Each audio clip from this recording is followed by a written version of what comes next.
হাত দিয়ে গোল দিতে গিয়ে লাল কার্ড দেখলেন নেইমার জুনিয়র। দর্শক, নেইমার কি খেলা ভুলে গেছে? আপনাদের কি মনে হয় তা আমাদের কমেন্ট করে জানিয়ে দিন। ইনজুরি, হতাশা ও গোল খরা, এভাবেই সময় কাটছে ব্রাজিলিয়ান সুপারস্টার নেইমার জুনিয়রের। ইনজুরির কারণে সান্তোসের অধিকাংশ ম্যাচ সাইড বেঞ্চে বসেই দর্শক হিসেবে কাটিয়েছেন নেইমার জুনিয়র। সান্তোসের হয়ে যে কটা ম্যাচে নেইমার মাঠে নেমেছেন তাতে উল্লেখযোগ্য পারফরমেন্স নেই বললেই চলে। সান্তোসে যোগ দেওয়ার পর থেকেই আলোচনায় থাকা ব্রাজিলিয়ান এই তারকা এবার জন্ম দিলেন নতুন এক ঘটনার। দীর্ঘ সময় সান্তোসের শুরুর একাদশে ফিরেছিলেন নেইমার। বোতাফোগোর বিপক্ষের ম্যাচে শুরু থেকে গোল করতে মরিয়া ছিলেন নেইমার জুনিয়র। একের পর এক চেষ্টা চালালেও ব্যর্থ ছিলেন ব্রাজিলিয়ান এই সুপারস্টার। ম্যাচের প্রথমার্ধের অতিরিক্ত সময়ে নিজের প্রথম হলুদ কার্ড দেখেন নেইমার। গোলশূন্য ড্র দিয়ে চলতে থাকা ম্যাচের দ্বিতীয়ার্ধেই বাধে যত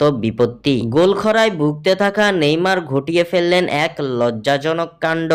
ম্যাচের ৭৬তম মিনিটে প্রতিপক্ষের জালে হাত দিয়ে বল জড়াতে চেষ্টা চালান নেইমার। হন্যে হন্যে গোল খুঁজে বেড়ানো নেইমারের যেন যে কোনো মূল্যেই গোল চাই, তাই তো হাত দিয়েই গোল করার চেষ্টা চালান তিনি। সঙ্গে সঙ্গে তাকে দ্বিতীয় হলুদ কার্ডের সঙ্গে লাল কার্ড দেখান রেফারি, যার ফলে এই লজ্জাজনক কাণ্ডের জন্য মাঠ ছেড়ে চলে যেতে হয়েছে ব্রাজিলিয়ান এই সুপারস্টারকে। এই লাল কার্ড দেখার ফলে পরবর্তী এক ম্যাচের নিষেধাজ্ঞা পেয়েছেন নেইমার জুনিয়র। শেষ পর্যন্ত ১০ জনের দল নিয়ে বোতাফোগোর বিপক্ষে ১-০ গোলের পরাজয় নিয়ে মাঠ ছাড়ে সান্তোস।